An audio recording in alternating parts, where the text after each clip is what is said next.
Welcome back, everyone. Welcome to another deep dive. I'm your host, and really looking forward to digging into today's topic with our expert. Hello, great to be here. So today we're tackling something I know resonates with, well, probably most of you listening. It's that big challenge. Yeah. How on earth do you master a complex new field, specifically something like AI, when your days are already just overflowing? Work, life, all of it. Oh, absolutely.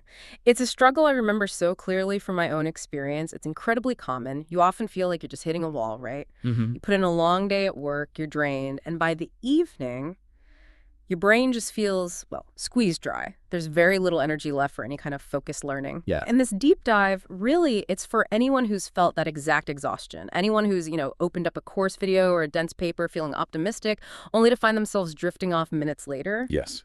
Totally. That glazed over feeling, it's so real. It is, and it's not about lacking intelligence or drive. It's a genuine barrier. You've nailed that feeling. It's not just being tired, is it? Yeah. It's that cognitive drain that makes learning anything new feel like wading through mud. Yeah. So our mission today is to unpack some real practical strategies. Yeah. How do you actually integrate AI learning into a life that's already full? We want to show that maybe the question isn't if you have time, but more about how you choose to, well, arrange it, Yeah. and maybe respect it. Precisely. It's all about how you structure things. Let's start with that core issue, that exhaustion barrier. When I was first trying to transition into AI while holding down a pretty demanding job, the fatigue was, well, it was intense. I remember evenings after really long hours where my brain genuinely felt like it had nothing left to give. Not just tired, but actively resisting new information. Yeah. Your prefrontal cortex just feels depleted, you know? The part you need for focus, for problem solving. Deep learning becomes almost impossible then. And this is often why people give up. It's not lack of smarts, it's because their plan just doesn't fit their life rhythm, their energy levels. The real hurdle isn't time per se, it's the approach to managing your energy and structuring your learning sustainably. Working with your brain, not fighting it. That distinction is so important. Energy management versus just finding time. Mhm. We've all tried to push through when we're exhausted, right? Rereading the same sentence over and over. Exactly. So what was the turning point for you, that aha moment when you realized just pushing harder wasn't working? Was it tough to change your mindset? Oh, definitely tough. My aha moment really came after, well, repeated failures. I kept trying to stick to this ambitious daily study schedule. Every evening, I told myself. Right, the ideal plan. Yeah, the ideal plan that never worked. Almost every evening, I'd either be nodding off or just staring blankly, feeling guilty. The breakthrough was realizing that forcing it daily, especially after work when I was already drained, was just counterproductive. It was setting me up for failure and burnout. Okay. The insight was actually pretty simple. Shift from a daily grind to a weekly planning unit. Weekly, okay. Suddenly, that immense daily pressure just lifted. It immediately felt more achievable, more sustainable. It changed everything, moving from this rigid, guilt-inducing daily task to a flexible weekly rhythm that actually worked with my energy ups and downs. I think a lot of people listening just breathed a sigh of relief hearing that, moving away from the daily pressure. Okay, so let's unpack this weekly planning idea. What does that actually look like day to day or week to week? How do you make it work without just adding more stress? It really boils down to two key parts that work together, like a system. First, you leverage fragmented time for what I call light tasks. Fragmented time, like commutes, lunch breaks. Exactly, those little pockets of time. These are activities that don't need your absolute peak concentration, but they keep you connected, keep you learning. So yeah, your commute, instead of scrolling social media, maybe listen to an AI podcast or an audiobook chapter on a relevant topic. Mm-hmm. Even a 10-minute break at work, or waiting for a meeting, read a short technical blog post, review some flashcards on key terms, scan AI news headlines.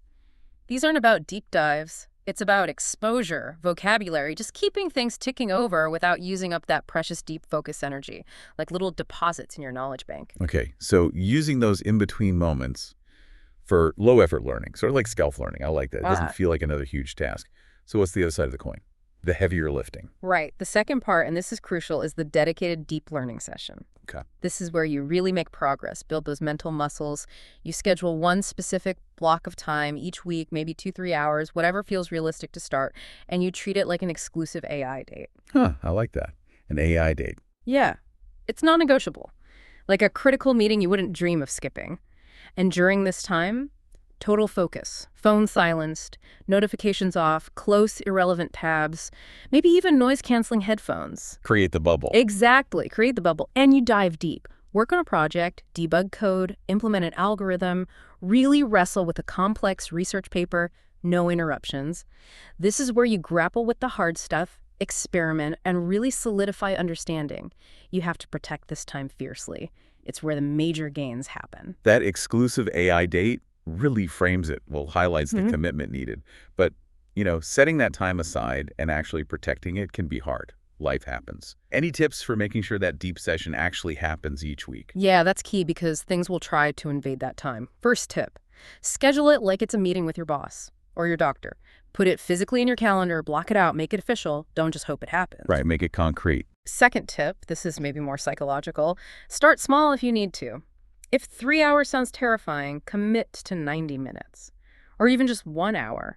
The win is showing up consistently. That builds the habit, the confidence. Then you can expand it. It's about building momentum, not achieving perfection on day one. That makes a lot of sense. Yeah. Start small, build consistency. So bringing it together, how does this mix of light tasks in fragmented time and these focused deep sessions help someone make real consistent progress without burning out? Well, the light tasks keep you engaged. They keep the information flowing, almost like osmosis. You stay familiar with concepts, with the language of AI without major effort. It stops you feeling totally disconnected. Okay, like a baseline. Exactly, baseline. Then the deep session is where you build significant understanding, where you actually do the work, coding, problem solving, deep reading. The power is using your existing time intelligently, matching the task to your energy level. Low effort for low energy moments, high focus for your peak energy slot. Right. It's not about finding magical extra hours. It's about a sustainable system that respects your limits. Respecting cognitive load, that seems key.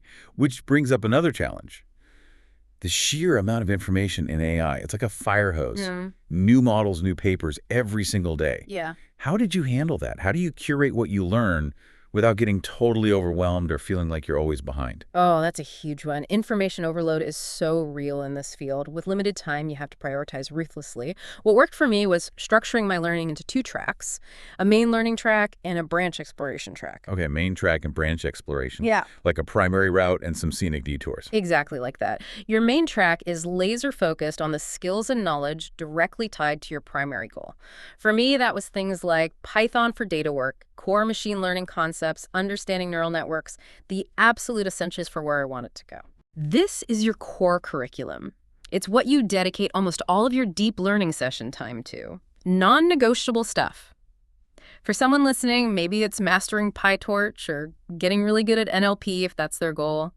Deep focus on one key area. Okay, so deep mastery in the main track. What about the branch exploration? Is that where the shiny new things go? Pretty much. The branch exploration track is for those interesting, sometimes distracting topics that pop up. You know, a cool new generative AI app, an interesting open source tool someone mentions. They add breadth, keep things interesting, stop it feeling like a slog. Right. But they aren't the main focus. You might spend a bit of light task time on them, watch a quick demo, read a summary article. Or maybe if you finish your main goal early in a depth session, you give yourself 15 minutes to explore. The key is knowing they're supplementary. Appetizers, not the main course. They shouldn't derail your core progress. That seems crucial for managing the overwhelm. So how do you actively avoid getting sucked down rabbit holes with every new announcement? Because the temptation is strong. You have to be disciplined. Don't try to chase every shiny new object. That path leads to feeling constantly inadequate and spread too thin. Stick rigorously to content directly related to your current main track goals. If a new paper or tool doesn't directly help you achieve that specific goal right now, bookmark it for later, maybe for a branch exploration slot, but don't let it distract you from your core task. Okay. It's about relevance over recency.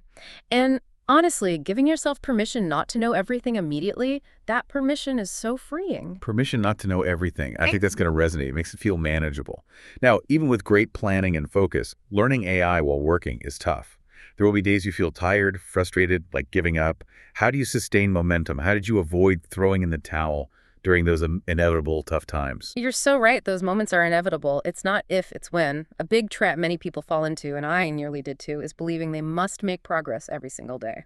Ah, the perfectionism trap. Exactly. So if they miss a day or have an unproductive session, they beat themselves up, feel like a failure. And that negativity just spirals, leading straight to burnout and quitting. So how do you fight that? How do you build resilience so a bad day or week doesn't sink the whole project? The big shift for me was moving away from that daily pressure and focusing instead on setting small, achievable weekly goals. Okay, breaking it down. Yeah. Instead of learn AI, it became, this week I will finish cleaning this data set, or by next Tuesday I'll get this specific model running. Tangible, smaller chunks. The motivation comes from hitting those small milestones. Celebrating those little wins keeps you going, much more than staring at a giant distant mountaintop.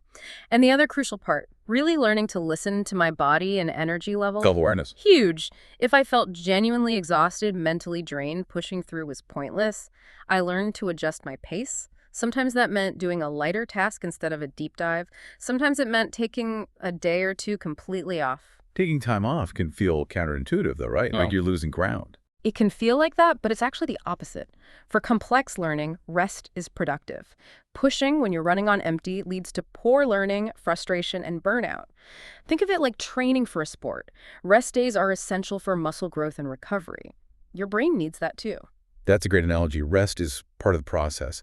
So zooming out, what you're describing sounds much less like a frantic sprint and much more like running a marathon. Endurance, pacing, self-awareness. Absolutely. That's the perfect way to put it. Career change, learning AI, it is a long-distance race. You're building complex skills, maybe reshaping your career. That takes time, patience, and honestly, a lot of self-compassion. Slow, steady, consistent progress beats sporadic, intense bursts that just lead to burnout every single time.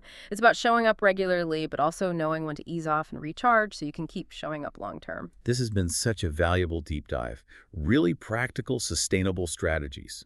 Segmenting time, the light tasks and deep sessions, smart content curation with the main and branch tracks, and then building that resilience, focusing on small wins, listening to your energy. These are things people can actually do. That's the goal. Strategic planning, a flexible mindset, and being kind to yourself along the way. It doesn't have to be a painful grind. And actually, speaking of tools to help, next time we're going to dive into something really interesting. ChatGPT is not omnipotent. How I use it to truly help with learning and work. Ooh, that sounds fascinating. Using AI to learn AI effectively. Kind of. How to leverage tools like ChatGPT smartly as assistants, not just magic boxes, to genuinely boost your learning and productivity. Fantastic. I'm already looking forward to that. And of course, we always love to hear from you, our listeners. If you've been learning AI while working, what's worked for you? Share your tips, your strategies, your experience can really help others on this path. Thanks so much for joining us for this deep dive. And remember, this journey into AI isn't about speed. It's about building a rhythm, a consistent, adaptable rhythm that works for your goals and your life. Keep learning, stay curious, and we'll catch you on the next deep dive.